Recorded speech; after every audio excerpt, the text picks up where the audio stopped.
servers won't have.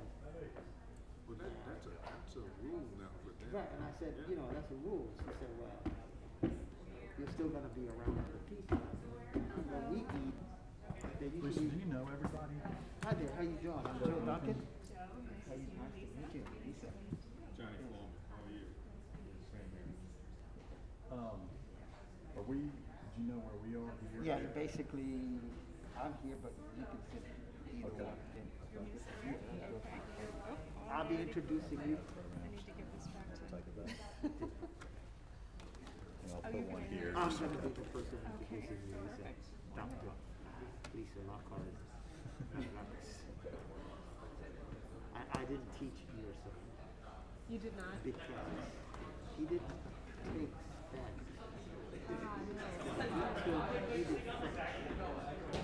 They both do and Latin. French? Yeah, they both did French and Latin. They were bad. And so I was chair when they were here, but I just didn't teach them French. Usually hand it to her after the break.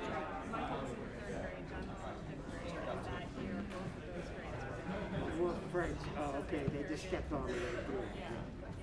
So what are they doing now? Oh, okay. Okay, wow.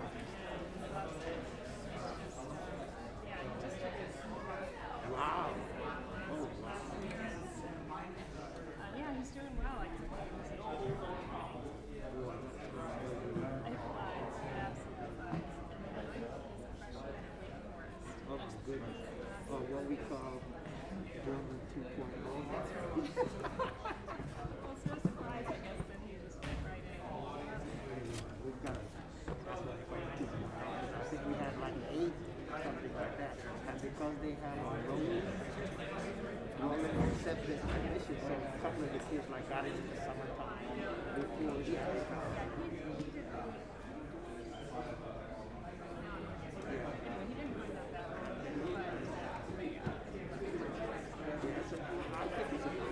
We were looking at it for because they have a program for assistant students who have learning issues. But we landed in Dickinson, also small, and they have the same support system. What is kind of the format of this event? Do they all come up and like get something? They do, so they'll get certificates, and so I think they'll walk across this way, Coming shake this hands. way. Yeah, Okay. yeah. Okay. That is good to know. And there'll be music. Yeah, I don't.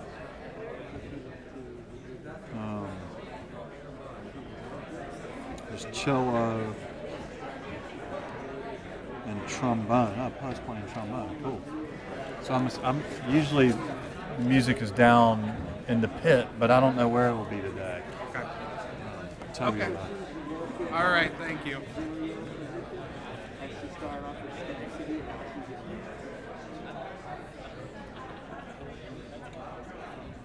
she's a lot closer to Schenectady.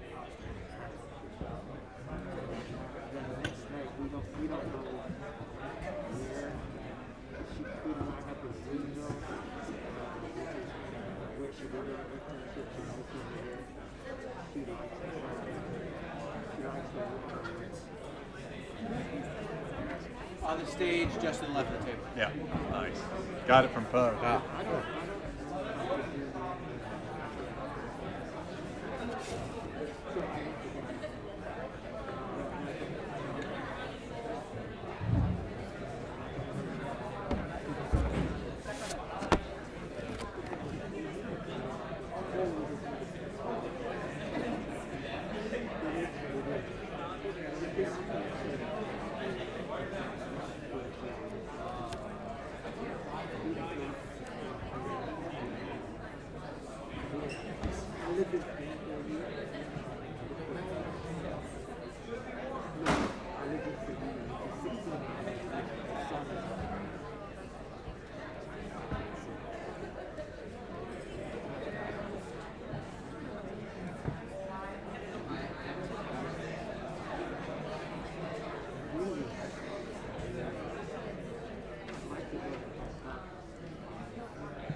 Good. How y'all doing? All right. It was a long, long time ago.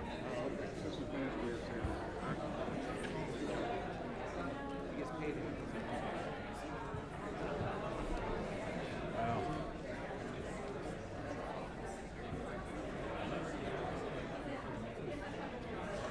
It's been a couple of years since we've had a group of parents in the auditorium for an assembly. Yeah. Oh my gosh.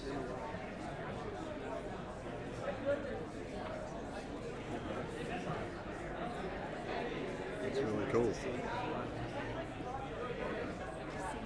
two of my colleagues there, heterosexual. Kathleen. All right. Cool. They're great. I was Yep. trying to think. So Marco's on the second from the end in the front. And his little brother, Benediction friends. So we've got these are all seniors. And Marco's the middle of three.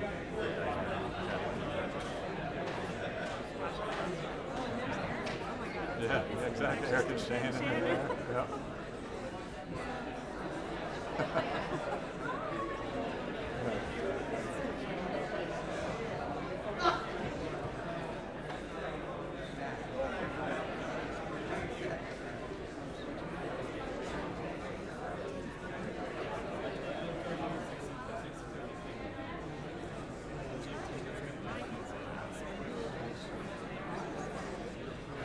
Jack is wearing, looking over his left shoulder right now. It matters.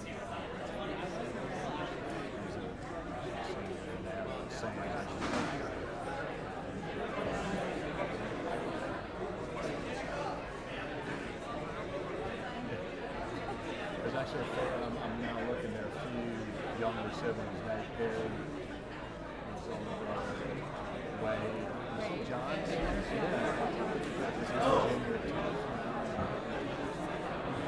Blake Vogel, in between your boys. These teenagers. There's a couple siblings.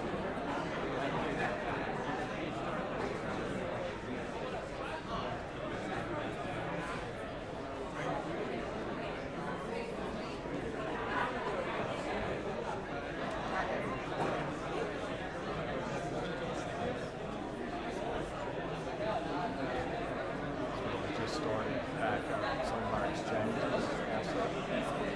So we have a boy from England who's with us right now, and two boys from Prague, Czech Republic, who just got here this week. Yeah.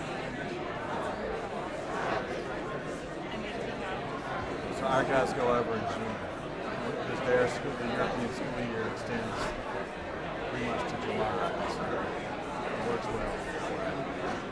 And then we had a boy from South Africa right before the surge, which is good. We got him this fall.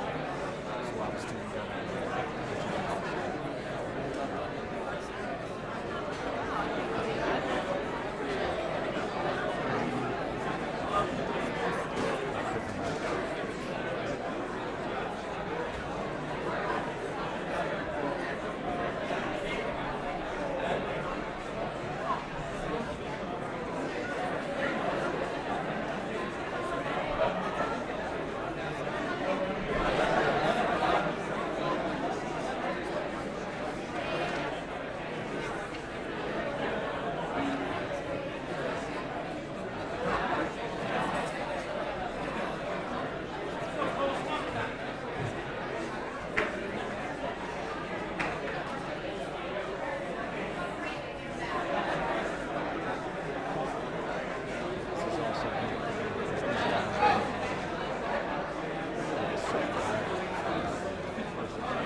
conversation with her.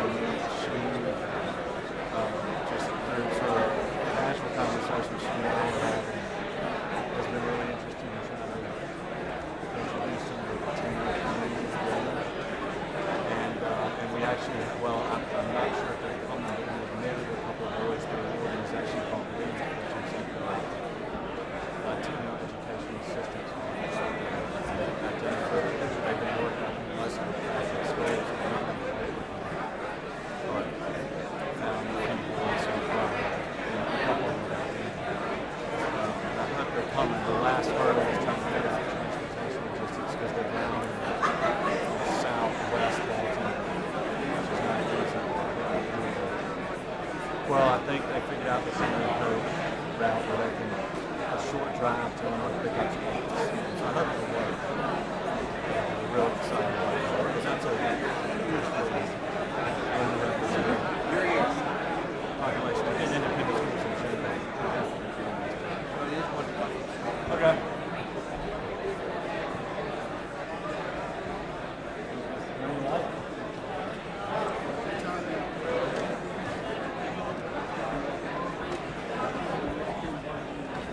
All right, I'm not sure if we're not mic'd. I hope that's all right. All righty, we will go ahead and start, folks. Maybe I am mic'd. Ready. Right. A couple people still coming in. People in the back hear me okay? All right, great. Thank you. So welcome everybody to our larger cum laude induction ceremony. We had a more abbreviated version of this in the fall where we inducted the first 10% of the senior class based on their cumulative GPA from grades 9 through 11, and now we get to have a fuller ceremony where we formally induct the whole group of cum laude students from the class of 2022. So before I say anything else, guys, let me offer my congratulations to all of you on earning this status. Well done.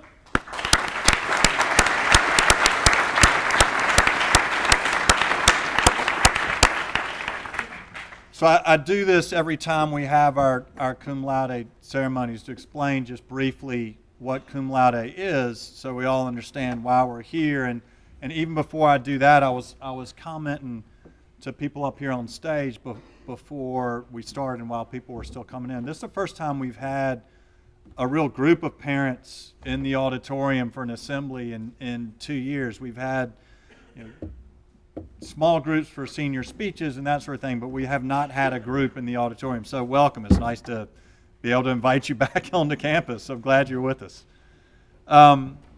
So Cum Laude is a national organization, the Cum Laude Society. It was founded in 1906, actually here in Maryland, at the Tome School, which I'm pretty sure no longer exists, in Port Deposit, Maryland. It was originally called Alpha Delta Tau. And then in 1916, it became known as Cum Laude, which means with distinction. Right? And the whole purpose of the organization was and is to recognize scholastic achievement. And Gilman became a member of the society in 1952. So the Gilman chapter of the Cum Laude Society started in 1952. And we've been doing this every year since to recognize, like I said earlier, the top 20% based on grade point average of scholastic achievement here at Gilman. I think a really neat and important part, though, of the ceremony is also to acknowledge the purpose of the society and the motto of the society. 3 words: arete, dike, and time, which means arete, scholarly and moral excellence; dike, justice in all things; and time, dignity, true worth, and honor. So y'all hear us talk often about mind, body, and spirit and how we don't want to think about each one of those things separately, but rather together they make up a whole human being. I think the same thing with these 3 values. It's not just scholarly achievement on its own, because scholarly achievement on its own is fine, but it's not advancing the world a whole lot. Right? So if you think about scholarly excellence along with moral excellence, along with justice, and along with dignity, worth, and honor, then we're talking about something of true value. So I hope all of us, as we celebrate these guys up here, all of us take to heart the whole meaning of why we're together. So thanks for being with us. The ceremony, for some people have a program, follows a fairly traditional format. We'll hear some music. We'll have the introduction, then hear from our guest speaker, whom I'm very excited to have with us today. We'll formally induct the new cum laude students, and then we'll have more music and a benediction to send us on our way. So without further ado, we're going to hear a Bach piece, a prelude, cello suite number 1. Justin Wang, I'm not sure, is behind me now. I'm going to play up here on cello, I believe. Justin, is that right? Yep. Great.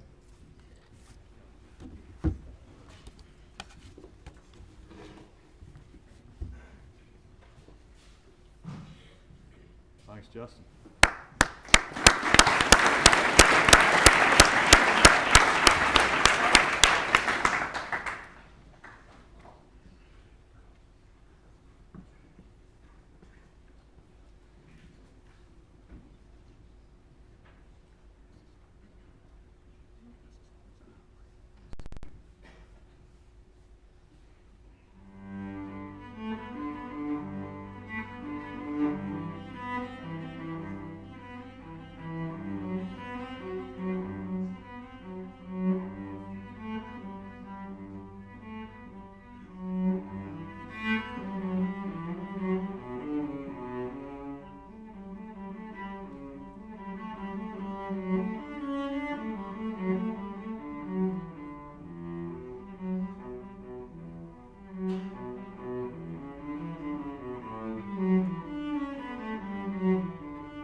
It is my pleasure, as president of the Gilman chapter of Cum Laude Society, to welcome you, students, faculty, and those students who have earned membership in the National Society that recognizes excellence in scholarship.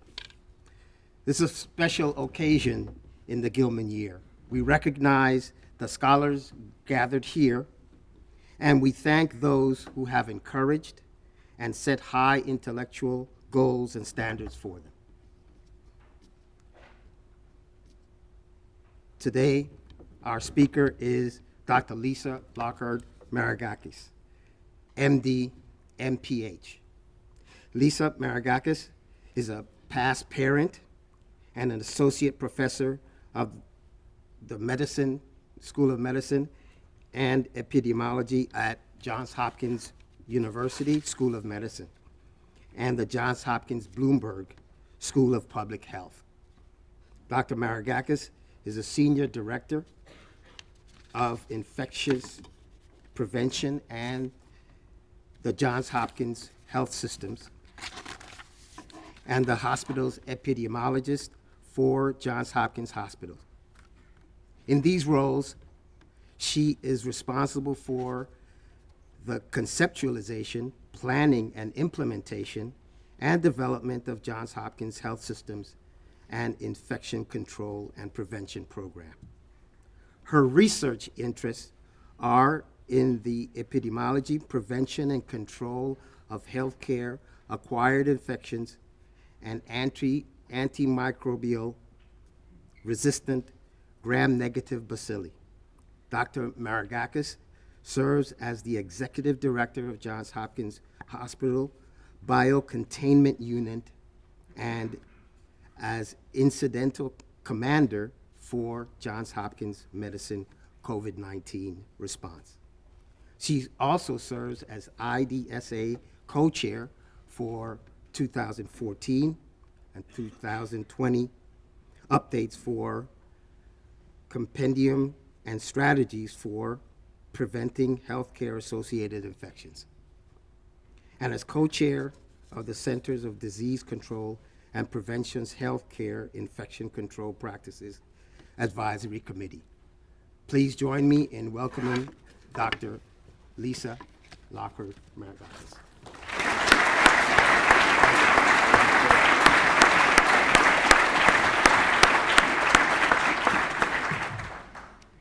Hello. Thank you very much for the honor of being invited to speak with you today on this very special occasion.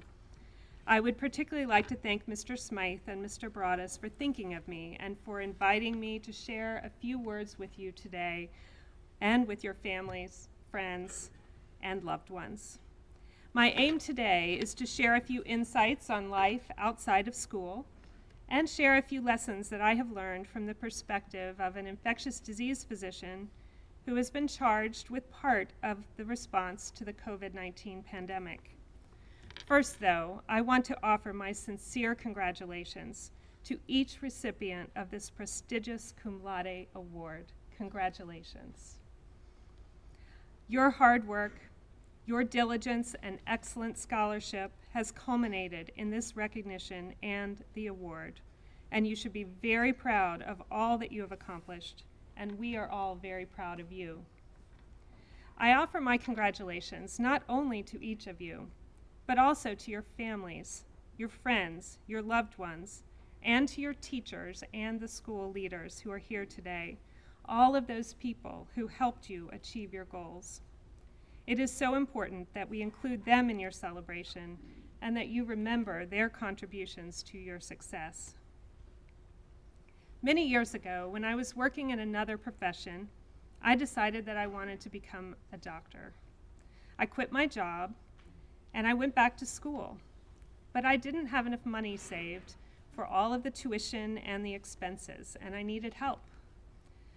Many people and different organizations helped me along the way, but what I want to share with you today is that my brother reached out and helped me with resources. And along with some money that he sent me a beautiful sculpture that I treasure to this day. It depicts people standing in a circle and holding up and lifting up other people on their shoulders. I am so grateful to him for his help and his support. And as I said, I treasure that sculpture, and I framed a tiny card that came with it. And on the card, it said Harambe. And Harambe is a word in Swahili that means pull together. and it signifies the support of many for one, especially in ways that help lift a load that is too heavy for one person to lift alone. So whatever the source of support that you have received, we all stand on the shoulders of others. Your success shines very brightly, and it reflects well on each of you, and it also reflects well on the many people who helped you achieve this wonderful milestone. Now I would like to talk for a moment about the Gilman Five: honor, integrity, respect, humility, and excellence. You can recite them in your sleep, I am sure. And today we celebrate the cum laude recipients and their achievements in excellence specifically. But based upon my experience with successful people who achieve excellence, I suspect that your excellence is deeply and firmly embedded within the other four virtues of honor, integrity, respect, and humility. These virtues support and reinforce one another and provide you with the moral standing to make truly great contributions to your communities and to the world. I encourage you to cultivate these four as much as you do your excellence. Doing so will arm you with the tools to connect with others, influence them in positive ways, help them, and truly make a difference in the world in small and large ways. Your school's mission statement says that Gilman seeks to produce men of character and integrity who have the skills and ability to make a positive contribution to the communities in which they live and work. Why is this important? One look at the news over the past 2 years shows a world in serious need of healing, repair, direction, and hope. We are experiencing an historic episode of a contagious and deadly disease. We are increasingly aware of the looming climate catastrophe. War, violence, discord, and cruelty disrupt the peace and threaten freedom, democracy, and millions of individual lives. I want to share with you some of the lessons we have learned while responding to the COVID-19 pandemic and how those lessons are a close parallel to what was experienced in 1918. The striking similarities between pandemics now and one over 100 years ago show us the work that we need to do, not only on pandemic preparedness from the scientific perspective, but working to cultivate and strengthen our human kindness, compassion, connection, understanding and caring for each other so that we can be more effective and just in our collective response to global threats. So what are some of these lessons of what went right during our response this time? Well, first and foremost, the development of not just one, but multiple highly effective vaccines in record time was nothing short of miraculous. Additionally, though, we have seen heroic responses from people in all walks of life and all professions, not only those who treated those who were ill, but those who kept our societies, our businesses, economies, transportation, and schools open and operating in new and innovative ways that kept everyone as safe as possible. There are also lessons of things that did not go well during the pandemic response, and prominent examples include the severe global supply chain disruption and a lack of vital supplies. I never could have imagined that we would face a deadly pathogen, a deadly virus, and find ourselves without hand sanitizer, disinfectant, and sufficient protective equipment. The challenges during the 1918 flu pandemic were remarkably similar in so many ways. Even though science was so far behind where we are today, they didn't even know what a virus was, much less have the capability to develop vaccines or antiviral treatments. But we are suffering from some of the same problems in this pandemic that the world experienced in 1918. Namely, there were widespread disparities in who was most severely affected by the disease, with the poorest and most vulnerable communities suffering the most illness and death. Also, some people ignored public health guidance and fought over what was the most effective response. And over time, the fighting and defiance grew more intense, and people deliberately flouted the rules and disregarded the risk and potential harm to others. I'm sure that all of this sounds familiar. But it does lead me to believe that we need psychologists and sociologists, historians and political scientists to work alongside physicians and nurses, epidemiologists and public health experts, so that we can better respond to this type of threat. I have seen at least two sides of humanity during the pandemic response. I can tell you stories of the most inspiring ways in which individuals and groups have made invaluable contributions to the response. I have witnessed people with tremendous generosity of spirit, tireless effort, endless and healing humor, compassion and empathy. And I want to emphasize that the response was remarkably multidisciplinary. All kinds of talents and expertise were brought to bear to this enormous challenge. And this shows that excellence in all fields is needed for the greater good. But in addition to excellence, the people I witnessed and with whom I had the privilege of working demonstrated integrity and honor and respect for others that led them to dedicate their excellence and talents to the response in whichever way they could. And I also saw humility in these people, because none of us could have done it without each other, and we knew it. On the other hand, I am sorry to say I witnessed a darker side of humanity during the response. Some of ugliness was driven by fear, I believe. But at other times it also appeared to be driven by selfishness, arrogance, or disregard for the welfare of others. I won't belabor these descriptions except to say that this hindered our response, posed a risk to others, and was extremely disappointing. So we have a choice to be one of the constructive helpers or one of the destructive detractors. And the Gilman Five are instrumental in all things. We need to work together to be successful collectively against a common threat. So no matter what talent you have or which path you take, it can and will play an important role if you use your talents wisely. Other pandemics and threats will come. We need to ensure that we are better prepared, more skilled, and more knowledgeable from learning from our past and our experiences. The world needs you and your gifts, and we need you to contribute and make a difference in your own way.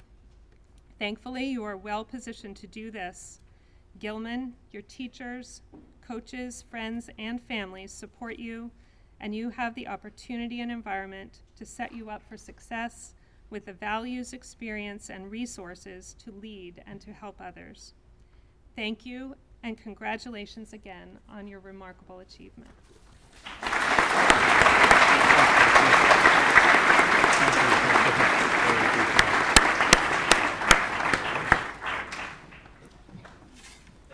Thanks, Dr. Maragakis. And I should also just add, guys, I don't know, I hope you followed Dr. Maragakis' bio that Mr. Duncan offered.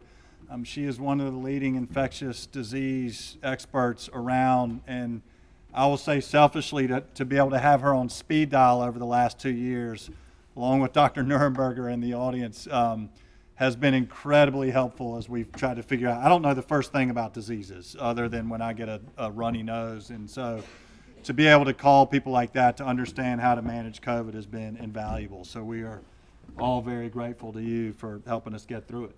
So thank you. Mr. Duncan, Mr. Broadus.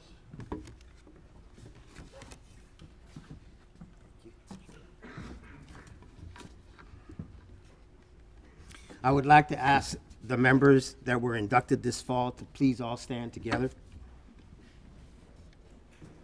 I will read their names, and please hold your applause until I am finished. Connor Grant Basham, Jacob Poe Daub, Matthew Reed Grossman, John Joseph Guerrero, Peter Stanley Maria Heasters, Henry Zisiu Liu, Bryce Nicholas Lloyd, Aaron Meng, Rohan Dev Milak, Theodore Robert Ox III, Manav Chirag Parikh, Caleb Kinying Wu. Please applaud.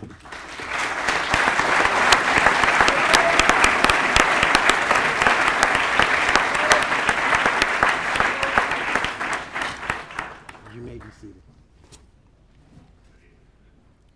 Would the new members please stand as I read the charge? New members can stand, please.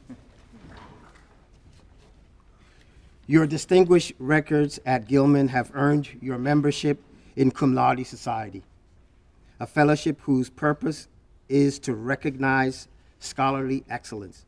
You have earned the commendation of this community, and with the honor of membership in this society, which you accept today, you also accept the challenging responsibility of a scholar in today's world. Discharge that responsibility with intensity, with integrity, and with generosity of spirit. In testimony of your admissions into Cum Laude Society by the authority duly granted, we will now present you with the certificates of membership. Mr. Broadus will read the names, and Mr. Smythe and I will hand the certificates out.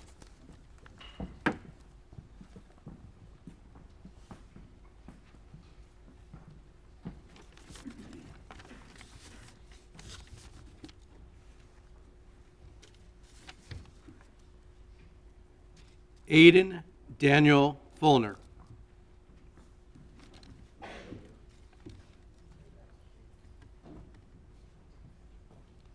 Marco Petru Karakousis.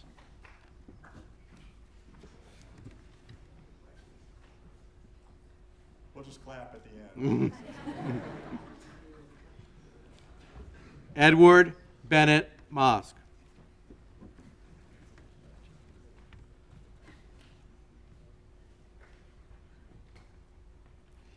McFadgen John Nichols.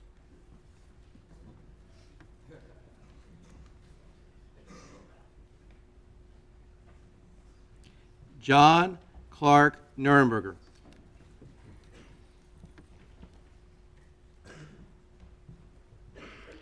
Nathaniel Hasbrook Perry.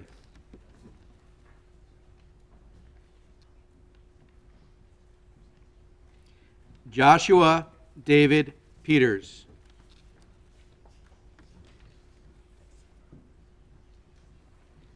Johannes J. Chien.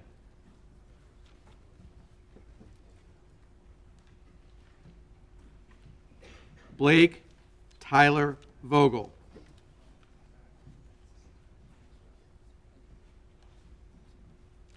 Justin Echen Wang.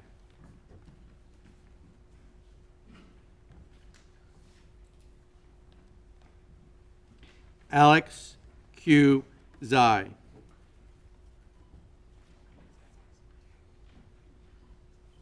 Kiddis Yibis.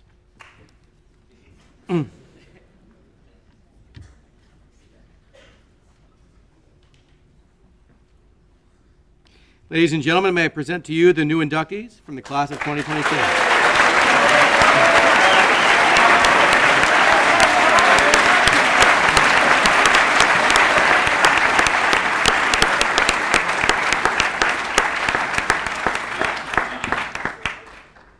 Gentlemen, please be seated. We now have the opportunity to hear Jacob Podell perform on trombone Marco Bordoni's Melodious Etude No. 4. After Poe is finished, Mr. Foreman will deliver a benediction, and Mr. Hubeck will deliver some closing remarks. Poe?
about another round of applause for our musicians?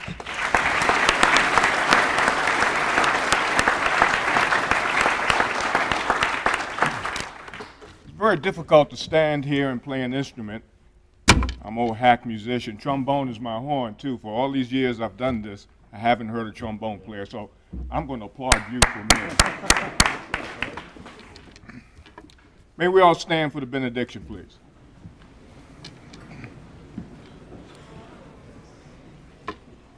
Will you pray with me?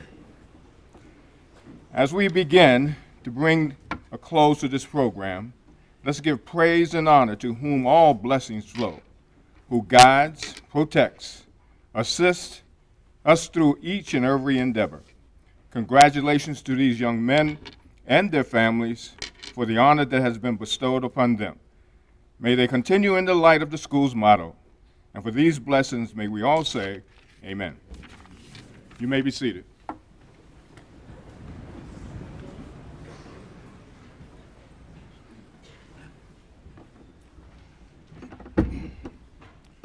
So, after 2 years or so of COVID, and a journey that's taken us back to pre-COVID period with cum laude induction being live with parents and everybody here gathering to congratulate them, I just want to kind of take 1 second and have you think a little bit about the learning process that we've gone through over the last 2 years.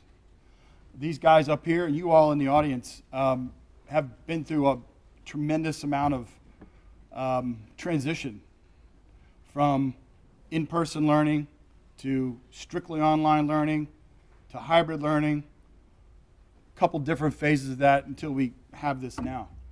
So these guys represent cum laude, they represent mastery, but I also want to make sure that you all in the audience understand that this has been a journey that we've all taken together. Not just these guys, but you all out here, and your teachers, and the staff, and the support that has enabled these guys to thrive, and for you to thrive as well in your own way.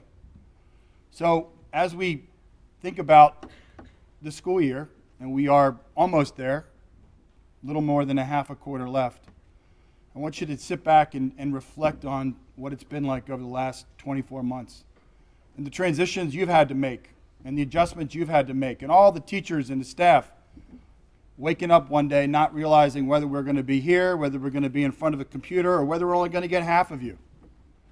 So while we're celebrating these gentlemen up on the stage, I also want to make sure that we congratulate you all for the work you've put in, and the fortitude, and the flexibility. So congratulations, guys, on your induction. Congratulations to all of you out there. We're a little more than a month away, and it's going to be nice for you to celebrate the class of 2022, but also to see all of you walk out of here in late May, early June, have a great summer, and get ready for the next year. We got a little bit more time to get there. We've got the play to look forward to. We've got athletics to look forward to. We've got concerts to look forward to. But we're back as a community, and that's the best thing imaginable. Thank you.